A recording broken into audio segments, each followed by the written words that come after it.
Listen carefully, David, because I'm only saying this once. I've taken everything from our accounts, the twins aren't yours, and by the time you hear this message, we'll be on a plane to Switzerland with Marcus. My wife's voice crackled through the speakerphone at exactly 3:47 p.m., filling the conference room where I sat with 12 other people, including Marcus Fitzgerald, her boss, who'd gone pale as a sheet.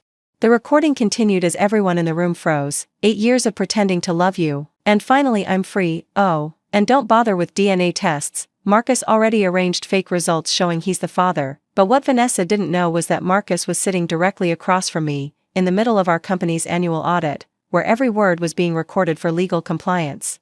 The question that hung in the air wasn't just why my wife thought she could steal $2.3 million and kidnap my children, it was why Marcus, her supposed accomplice and lover, had his phone out, showing me the text he just received from his actual location in Tokyo. Who the hell is using my name to scam your husband?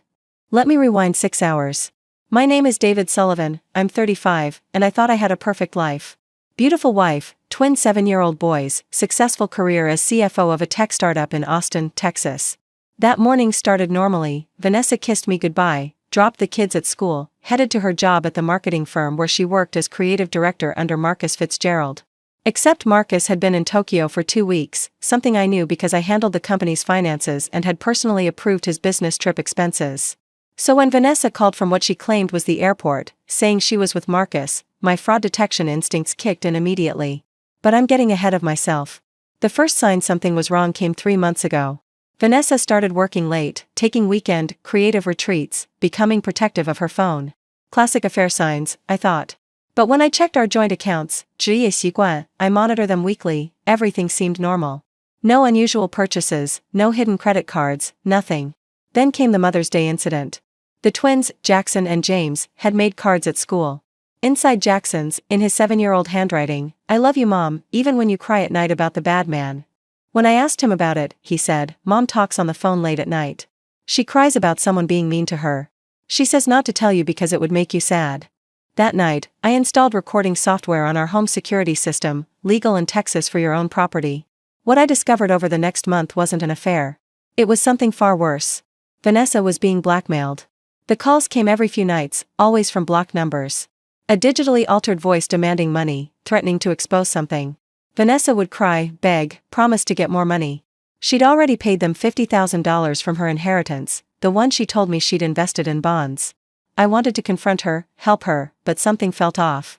The blackmailer knew too much, our schedules, the kids' school, even what I'd eaten for lunch. This was someone close to us. So I kept recording, kept monitoring, trying to identify the blackmailer before revealing I knew. 2 weeks ago, everything changed. The recordings captured Vanessa on a different call, laughing this time. "He has no idea," she said. "David thinks I'm being blackmailed." The crying? Oscar-worthy, right? Another few weeks and we'll have enough to disappear forever. The person on the other end laughed too, a man's voice I didn't recognize. "The DNA test swap is brilliant, V. He'll be so devastated about the twins not being his, he won't even think to verify it. By the time he figures out the truth, we'll be ghosts." That's when I hired private investigator Janet Morrison, yes, relation to my colleague's PI from a previous case, small world in the investigation business. Janet discovered that Vanessa had created an elaborate scheme.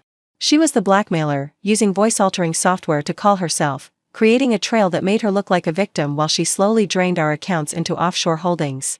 The man on the phone? Not Marcus Fitzgerald. It was Anthony Vega, a con artist with a record for identity theft and fraud. He'd been posing as Marcus in emails and calls to Vanessa, promising to help her escape with the money. The real Marcus was completely oblivious, focused on expanding our company's Asian markets from Tokyo. Janet also discovered something beautiful. The twins were absolutely, undeniably mine. Vanessa had arranged for fake DNA tests to be created, planning to devastate me psychologically so I wouldn't fight back. But she made one crucial error. She used a legitimate lab for the real tests years ago when the boys were born, for health insurance purposes. Those results were archived, immutable, proving paternity. Which brings us back to that conference room at 3:47 p.m. The audit meeting had been scheduled for months. Marcus was attending via video from Tokyo, but his connection had failed, so he was audio only. The other 10 people were board members, lawyers, and accountants reviewing our company's finances. When my phone rang with Vanessa's call, I recognized the number she'd been using for her blackmailer calls. I knew this was it, her grand finale. So I answered on speaker, claiming it was an urgent call about the kids. David? Her voice was different, triumphant. I know you're at work, but I needed you to hear this from me. Vanessa? What's wrong? I played along, gesturing for everyone to stay quiet. Nothing's wrong. Everything's finally right. I've emptied our accounts, checking, savings, the kids' college funds, your precious 401k, everything. It's all gone, transferred somewhere you'll never find it. The lawyers in the room started recording on their phones. The accountants were frantically taking notes. What are you talking about? I kept my voice shocked, scared. I'm talking about freedom, David. 8 years of playing the perfect wife, and I'm finally free. Oh, and those DNA tests you've been too trusting to demand? The twins aren't yours. They're Marcus's. We've been together since before we married. You were just the stable, boring banker who could give us a good life while we waited for our chance. Marcus, the real Marcus in Tokyo, unmuted his mic. What the fuck? David, I don't know what. I muted him quickly, letting Vanessa continue. Marcus and I are at the airport now. We're taking the boys to Switzerland. His company has an office there, and extradition is nearly impossible. Don't try to follow us. Don't try to find us. Just accept that you lost. Vanessa, please, let's talk about this. There's nothing to talk about. You were a means to an end, David. The boys don't even like you. They know Marcus is their real father. We told them weeks ago. That was a lie. I'd had breakfast with the twins that morning, helped them with their math homework, listened to them excitedly plan our weekend camping trip. I need to go, Vanessa continued. Our flight boards in 20 minutes. Have a nice life, David. Or don't. I don't care anymore. She hung up. The room exploded. Who the hell was that? Marcus's voice boomed from the speaker. That, I said calmly, pulling up my prepared presentation on the conference room screen, was my wife committing fraud, identity theft, kidnapping, and about 12 other federal crimes. I displayed everything, the recordings of her fake blackmail calls. The offshore accounts Janet had traced. The fake DNA documents. The real DNA results. Anthony Vega's criminal record and his messages with Vanessa. Bank records showing she'd been slowly moving money for months, thinking our banking app wouldn't alert me if she stayed under $10,000 per transfer. She didn't know I'd customized alerts for any transfer over $100. She's not at the airport, I continued. According to this GPS tracker on her car, she's at a motel off I-35, probably with Anthony Vega. The twins are safe at school, I confirmed with the principal 20 minutes ago. And the $2.3 million she thinks she stole? It's sitting in an escrow account I created last week when I discovered her plan. She's been transferring money from dummy accounts I set up to look like our real ones. The head of our legal team, Sandra Williams, was already on her phone with the FBI. We have federal wire fraud, conspiracy, attempted kidnapping of minors, identity theft using a real person's name. Marcus from Tokyo was practically screaming, she used my name? My reputation? I'll destroy her. Get in line, I muttered. Within an hour, the FBI had arrested Vanessa and Anthony at the motel. They'd been celebrating with champagne, looking at real estate listings in Costa Rica. Switzerland was too expensive, apparently. The arrest video, which someone leaked, showed Vanessa in designer clothes she'd bought with stolen money, screaming that I'd set her up, that she was the victim. The twins were never in danger. I'd arranged for extra security at their school weeks ago, the moment I understood Vanessa's plan. When I picked them up that afternoon, they were oblivious, chattering about their art projects and asking if Mom would be home for dinner. Mom had to go away for a while, I told them carefully. But we're going to be okay. Is she visiting Grandma? Jackson asked. Something like that, I said, making a mental note to call the child psychologist Janet had recommended. That evening, as the boys played video games, I met with Sandra Williams and 2 FBI agents at my house. The evidence was overwhelming. Vanessa's laptop, seized from the motel, contained months of planning documents. She'd researched international custody law, Swiss banking regulations, how to create fake DNA tests, even how long she could keep the kids out of school before authorities noticed. This is one of the most elaborate spouse fraud cases I've seen, Agent Rivera said. She created an entire fake blackmail scenario to explain missing money, planned to frame a real person for an affair, attempted to psychologically torture you with fake paternity results. This is sociopathic. What about Anthony Vega? I asked. Singing like a canary, Agent Coleman replied. Claims it was all Vanessa's idea, that she promised him half the money. He's looking at 15 to 20 years, so he's giving us everything. The trial was a sensation. Wife fakes affair with boss to steal millions, made headlines nationwide. The detail that got the most attention was the fake DNA tests. The cruelty of trying to destroy a father-son relationship with his children for money struck a nerve with everyone. Vanessa tried multiple defenses. First, she claimed I was abusive and she was escaping. When I provided years of text messages showing a normal, even boring marriage, that fell apart. Then she claimed Anthony had manipulated her. When prosecutors showed her detailed planning documents predating her meeting Anthony, that failed too. The prosecution's star witness was unexpected, Marcus Fitzgerald, video calling from Tokyo at 3 a.m. his time, furious about his name being used. "I've met this woman exactly 5 times, he testified. All at company events with dozens of witnesses. The idea that we were having an affair is insulting. I'm gay, Your Honor. My husband and I have been together for 12 years. The courtroom gasped. Vanessa's lawyer actually put his head in his hands. The prosecutor pulled up Vanessa's planning documents. One entry read, "Marcus is perfect, travels often, David trusts him, and he's too private about his personal life for anyone to verify an affair." "She didn't even know you were gay?" the prosecutor asked Marcus. "Apparently not. Though if she'd bothered to look at my desk, she'd have seen the wedding photos. The DNA evidence was particularly damning. The real tests from the hospital proved the twins were mine. But Vanessa had paid a sketchy online company $5,000 to create fake results showing Marcus as the father. She'd even researched whether Texas required DNA tests for custody disputes, planning to use the fake results if I fought for the children. She was willing to traumatize her own children, the prosecutor said in closing arguments, telling them their father wasn't their real father, all for money. This isn't just fraud. It's psychological warfare against her own family. Vanessa was convicted on all charges: wire fraud, conspiracy to commit fraud, attempted kidnapping, identity theft, and conspiracy to commit interstate flight.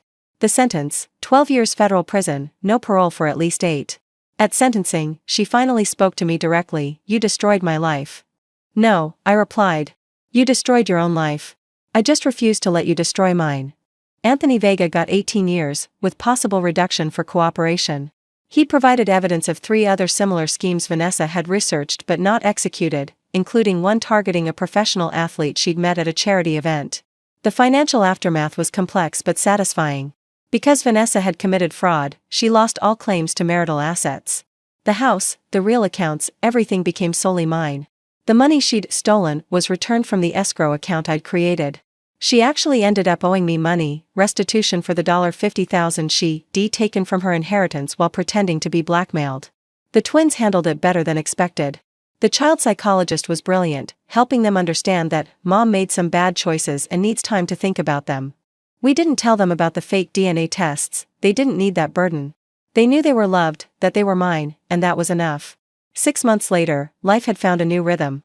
I'd taken a leave from work to focus on the boys, though the company insisted on keeping me on as a consultant. Apparently, my fraud detection skills were now legendary.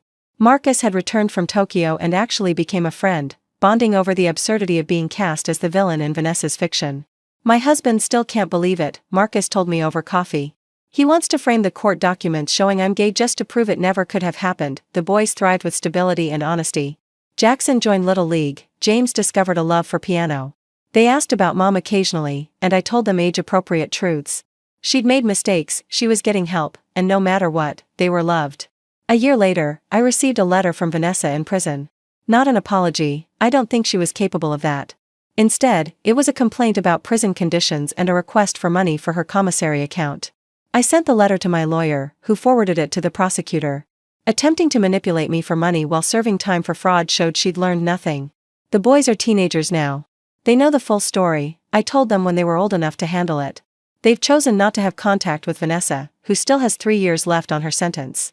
They're remarkable young men. Jackson's heading to MIT for engineering. James got a full scholarship to Juilliard for piano. Sometimes Jackson asks me why I didn't see it coming sooner. I trusted her, I tell him. Trust isn't a weakness, but blind trust is dangerous. Always verify, especially when something feels wrong. Like you do with financial accounts? James adds with a smile. Exactly like that. The truth is, Vanessa had been a good actress. For 8 years, she'd played the role of loving wife and mother. But greed revealed her true character. She'd been willing to destroy her children's emotional well-being, steal their college funds, and frame an innocent man, all for money. The recording of that phone call still exists, locked in FBI evidence. Sometimes I remember her voice, so confident, so cruel. "The twins aren't yours." The woman who'd held our babies in the hospital, who'd cried at their first steps, who'd sung them lullabies, was willing to use them as weapons for financial gain. But here's what Vanessa never understood: fatherhood isn't about DNA. It's about showing up, every day, even when it's hard. It's about teaching them to ride bikes, helping with homework, being there for nightmares and celebrations. She could never take that away, no matter what lies she told. The boys and I are a family, stronger for surviving her betrayal. We learn that love isn't about perfect trust, it's about truth, resilience, and choosing each other even when someone tries to tear you apart. And the $2.3 million Vanessa tried to steal? It's in the twins' college funds now, growing safely in accounts she can never touch. They'll graduate debt-free, launched into lives built on honesty rather than deception. That's the real irony. Vanessa's elaborate scheme to steal our family's money only secured it for the children she was willing to traumatize. Her plan to destroy me only made me stronger. And her attempt to take my sons away only proved that being a father has nothing to do with DNA and everything to do with love. She called to say goodbye, thinking she'd won everything. Instead, she lost the only things that actually mattered: her family, her freedom, and any chance at redemption. And somewhere in a federal prison in Texas, she has 12 years to think about that.